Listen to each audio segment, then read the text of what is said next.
The ESPI Autumn Conference is the annual conference of the European Space Policy Institute.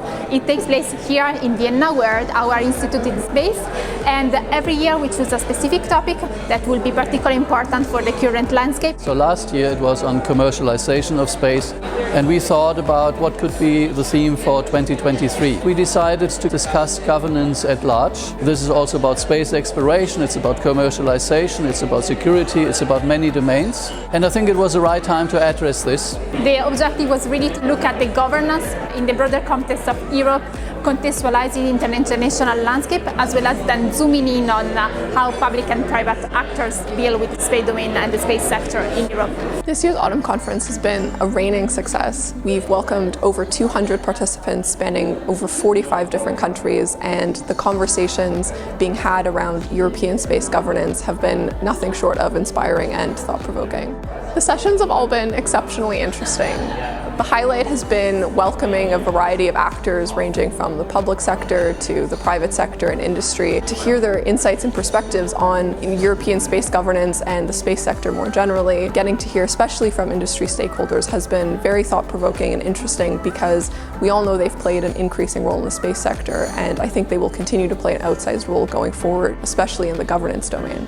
Today we had a debate between NASA's chief economist, Alexander McDonald, and ESA's head of commercialization, Luca Del Monte. We started off by comparing and contrasting the strategic goals of both of the agencies, followed by a deep dive into their competitive advantages, what makes them uniquely special and able to deliver on those goals.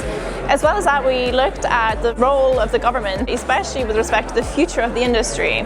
To what extent do we want to outsource R&D to private capital markets, and to what extent do we want to be able to retain that and do it internally with the government. ESPI's Autumn Conference is probably the only place in Europe where you can have really frank and open, honest discussions about what the state of the industry is today and what the goals are and the vision for tomorrow. This is really important for a policy-making unit, obviously, because if we want to be able to achieve the vision that we've set ourselves for tomorrow, policy-wise, we have to really understand where we are today and how we can best leverage the capabilities that we have to achieve that vision.